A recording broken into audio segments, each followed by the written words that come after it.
İldə bir dəfə kasıblar yada düşür. Qaçqınlar, məcburi köçkünlər. İldə bir dəfə həc mövsümündə hamını dərd götürür. Qaçqınlar necə oldu? Bu kasıblar qaldı belə. Cəmaət ildə 4 dəfə, 5 dəfə gedir istirahətə. Ondan da qat-qat artıq pul da xərcləyir, yeyir, içir, gəzir. Orada kasıblar yada düşmür. İndi burada həccə gedir, elə fəlsəfəsi budur ki, həcc başa salır ki, sən ictimai varlıqsan, qurban kəsirsən, bilgə təvaf edirsən, get qayıt fəqirlərə kömək elə. Eləmirsə onu tənqid elə ki, həccə gedir, bu dərsi almır həccdən. Misal üçün.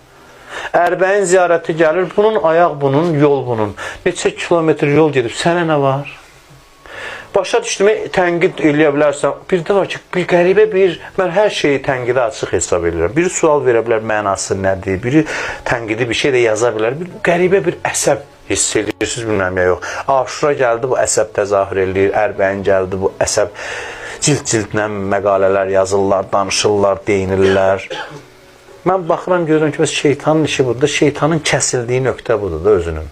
Özünün ilişdiyi nöqtə budur, mərkəzi nöqtə budur və buradan hədəf alır. Və bu iş düzəlsə, dünyanın işi düzələcək axı.